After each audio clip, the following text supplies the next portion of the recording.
장편 소설 못 믿을 건 귀. 1991년 1월 6일 탈고.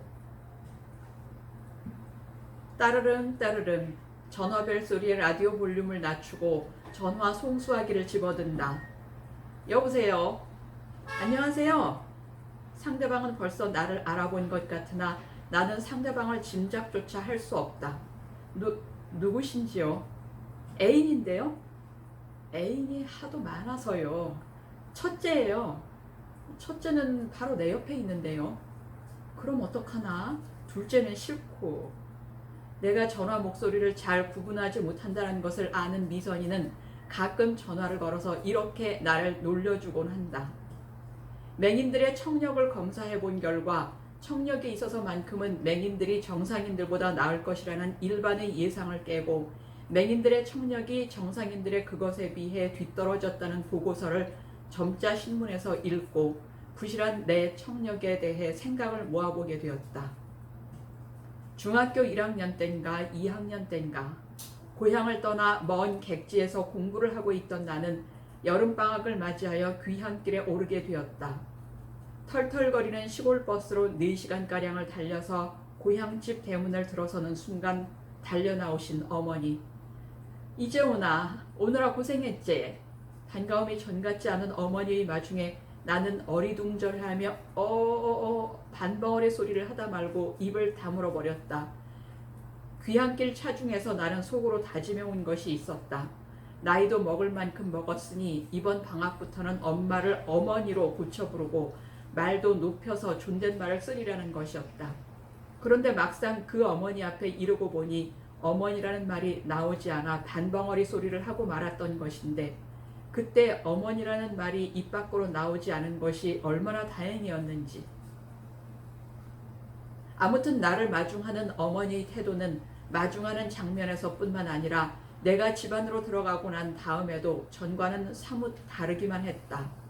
전 같으면 아궁이에 불부터 지피고 쌀을 씻어 밥을 안 친다, 옷을 벗기고 목욕을 시킨다, 정신 차릴 틈도 주지 않고 야단법석을 피웠을 텐데 오늘의 어머니는 어찌된 일로 하던 빨래만 계속하며 마루에 걸터앉은 나를 향해서는 건성으로 이런저런 질문 몇 가지만을 툭툭 던져주고 계실 뿐이었다. 그새 우리 어머니 변해도 많이 변했다며 참으로 이상하다고 고개를 꺾고 시무룩해 있는데 그때 막 밭에서 돌아오시는 또 한 분의 어머니. 아이고 이놈의 새끼야, 네가 내 새끼제. 흙 묻은 손을 털새도 없이 와락 나를 부둥켜 안고 콧물 눈물 목부터 메이시는 어머니. 바로 이것이다. 이것이 나를 만든 우리 어머니의 진짜 마중 방법이다. 이 어머니가 진짜 내 어머니시다. 엄마 어디 갔드노? 나는 그만 어머니고 존댓말이고 다 잊어버리고 옛날 그대로 엄마를 부르고 말았다. 처음에 어머니는 어머니의 동생, 나의 이모님이라는 것을 어머니와 이모님의 대화를 듣고 나서야 알 수 있었다. 비록 어머니도 이모님도 눈치채지 못한 채 나 혼자만 알고 넘긴 실수이긴 하지만 그때의 실수를 생각하면 지금도 얼굴이 화끈거린다. 누굴 만나면 얼른 아는 체 하지 못하고 쭈뼛거리는 내 나쁜 버릇은 그 후로 생겨난 버릇이면 두말할 필요도 없다. 이렇듯 내 청력의 부실함은 소리를 못 듣는 데 있지 않고 소리의 색깔을 구분하지 못하는 데 있다. 시력에 비유해서 이야기를 한다면 생맹에 해당하는 것일 테니 생롱이라고 해야 옳을까. 이런 부실한 내 청력은 때로 나에게 즐거움을 안겨다 주기도 하는 의외의 효과를 발휘하기도 한다. 자연의 소리 중에서 특별히 좋아하는 소리를 꼽으라고 한다면 나는 단연코 파도 소리를 첫째로 꼽는다. 그런데 그 파도 소리를 바다와는 거리가 먼 서울 한복판에서 이따금씩 듣곤 하니 이 안이 즐거움인가. 밤새 비라도 내리고 난 다음날 아침 비에 젖은 아스팔트 위로 자동차들이 질주하는 소리를 어렴풋한 잠결에 들으면 이건 영락없이 밀려왔다 밀려가는 파도 소리 그대로이다.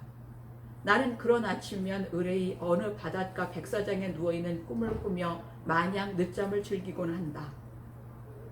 서울에서 내가 들을 수 있는 시골의 소리는 파도 소리만이 아니다. 어느 봄날이었다. 집 옥상에 올라가 머리를 식히고 있는데 저 멀리서 뻐꾹뻐꾹 뻐꾹새 소리가 처량하게 들려오고 있었다. 서울의 빌딩 숲속에서 뻐꾹새가 울다니. 그러나 의혹을 품어볼 새도 없이 일시에 몰려드는 아련한 향수에 나는 한참을 감동하여 서 있었다. 저녁 식탁에서 그 이야기를 했더니 식구들은 이구동성으로 나를 정신나간 사람 취급이다. 사방 둘러봐야 고층 아파트뿐인 이 도시 한복판에 뻐꾹새가 발붙일 곳이 어디 있다고 뻐꾹새 소리냐는 것이었다. 그러나 나는 내 귀를 의심하지 않았다.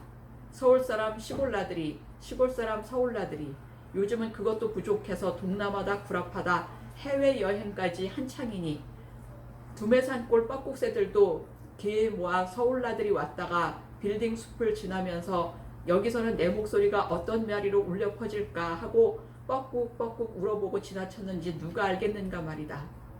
그러나 내 귀에 대한 신뢰도는 바로 다음날 여지없이 무너지고 말았다. 나는 또 옥상에 올라갔다가 얘의 그 뻐꾹새 소리를 다시 듣게 되었다. 이번에는 부랴부랴 식구들을 옥상으로 불러올렸다. 내가 들은 뻐꾹새 소리를 식구들에게 확인시키기 위해서였다. 식구들은 사방을 두리번거리다 말고 배꼽을 움켜쥐었다. 뻐꾹새는 건너편 빌딩 옥상에 설치되어 있는 환풍기 속에서 울고 있었기 때문이었다. 고장난 환풍기가 뻐꾹새 소리를 흉내내고 있었던 것이다. 내 귀는 이렇게 많은 실수와 착각을 만들어내고 있지만 처음부터 못 믿을 귀는 결코 아니었다. 어려서는 누구보다도 뛰어난 청력을 가지고 있었다는 확실한 증거가 되는 이야기가 여기 있다. 학교에 입학도 하기 전 어렸을 때 일이다. 우리 집에는 더도 덜도 아니고 꼭 15마리의 닭을 기르고 있었는데 나는 그 닭들의 목소리만을 듣고도 어떤 닭인지 확연하게 구분을 할 수가 있었다. 닭 한 마리 한 마리마다 엄마 닭, 아버지 닭, 이모 닭, 고모 닭, 삼촌 닭 이런 식으로 고유명을 붙여놓고 닭의 목소리를 듣고 이건 엄마 닭인데 언제 어디서 사왔고 알을 몇 번 깠으며 대가리에는 까만 점이 있고 꽁지는 흰색, 날개는 빨간색, 몸뚱이는 노란색 하는 식으로 그 닭의 신상 명세서부터 생긴 모습에 이르기까지를 일목요연하게 암기해 놓고 있었다. 그렇기 때문에 식구들이 마당에 놀고 있는 닭들을 내려다보며 이야기를 나눌 때면 나는 언제든지 지지 않고 대화 속에 끼어들 수가 있었다. 그날도 오전 중에 들일을 하고 돌아오신 아버지와 어머니는 점심을 들고 나서 마루에 걸터앉아 휴식을 취하면서 마당에 놀고 있는 닭들을 내려다보고 이야기를 시작하셨다. 보레이, 저기 저놈 좀 보레이. 배실이 빨개지제. 글쎄요, 그것도 머지않아 알을 낳게 될세요. 그리고 나면 내가 끼어든다. 아, 이모당 말이질리요. 오늘부터 빠구리를 시작했으니까 한 달 후에는 알을 낳을 것이다.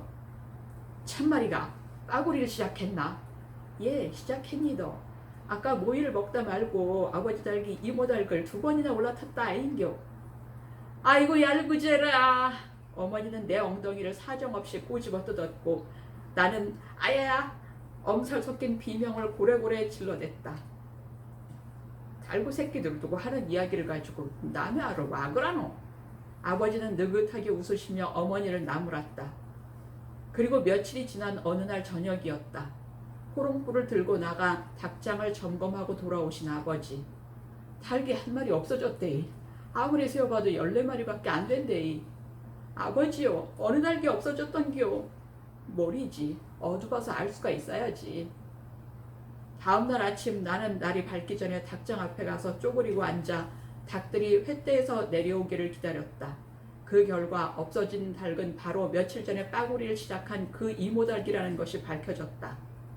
아버지와 어머니는 사방팔방으로 닭을 찾아보았으나 찾을 길이 없었으므로 단념을 하는 수밖에 없었다.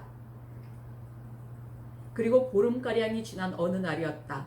닭들에게 둘러싸여 마당에서 놀고 있는 내 귀를 번쩍 뛰게 하는 소리가 그 여러 마리의 닭들 속에서 들려왔다. 이모닭 소리였다. 엄마, 이모닭이데이. 이모닭이 집을 찾아왔데이. 참말이가.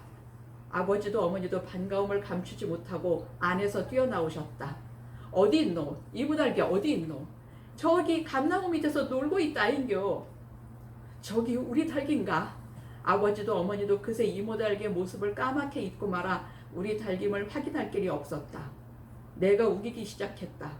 맞니더. 우리 닭이 맞니더. 이모 닭이 틀림없니더. 그래, 두고 보지. 해걸음에 보면 알 수 있을 끼다. 우리 닭이면 우리 횟대에 오를 끼고 우리 닭이 아니면 지그집을 찾아갈 끼니까 말이돼. 해걸음이 되자 닭은 어김없이 우리 횟대로 올라갔다. 알자리를 보러 다니다가 길을 잃은 닭을 누군가가 붙들어 매놓고 있다가 보름이 지나자 이제는 옛집을 잊어버렸겠지 하고 풀어주니까 영리한 이모 닭은 기억을 더듬어 옛집을 다시 찾아온 것임에 틀림이 없었다.